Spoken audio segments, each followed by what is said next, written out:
In February, it was discovered that Anthem Insurance Company, which is a national company, had been the victim of a cyber attack, and about 80 million customer records were accessed in that attack.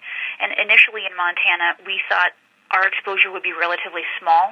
Anthem is primarily a health insurance company associated with Blue Cross Blue Shield plans, but not Blue Cross Blue Shield of Montana, which is why we thought that Montanans would not be affected in large numbers. However, as the investigation into the breach has continued, we recently learned that as many as 48,000 Montanans could have been caught up in the breach.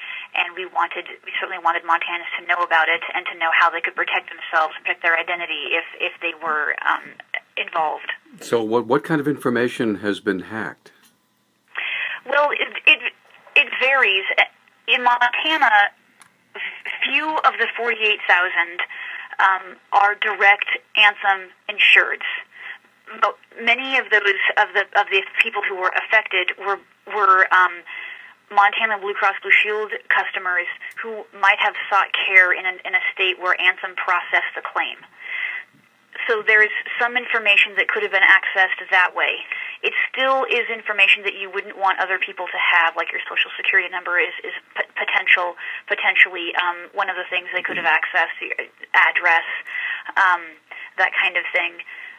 So how do we go about protecting ourselves? Anthem has set up a website called anthemfacts.com. There is information there on how people can get a credit watch. They set up a credit watch system, and it's easy to use. They're not asking for any kind of they want to make it as easy as possible for people to access that service. So if you go to anthemfacts.com, you can get into how the credit watch service works. Or you can always call Monica Lindine's office at 1-800-332-6148.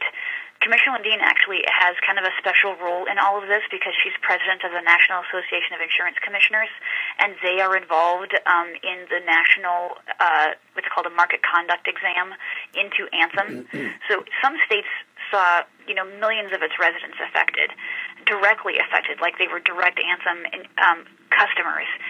In Montana, we didn't have that experience, but it's still very worrisome for Commissioner Lindine, and she has been very involved both as Montana's insurance commissioner and as president of the NAIC to get to the bottom of it and to make sure that that the people who are affected get the assistance they need to protect themselves against identity theft.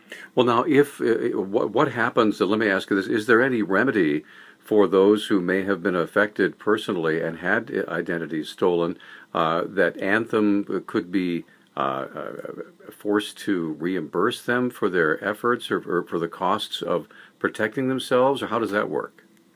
Well, Anthem is already paying for the cost of protecting people. The service is available through the anthemfacts.com website. Do put a watch on your credit to make sure that just to keep track if there's unusual activity, in your credit, and that it lasts, I believe, for 2 years, and they are paying for the cost of that. And beyond that, any kind of consequences would grow out of this very investigation that we just announced today. That is sort of the point of that investigation, is to make sure that Anthem was following all of the insurance regulations and was doing everything possible to make sure that there wouldn't have been a breach.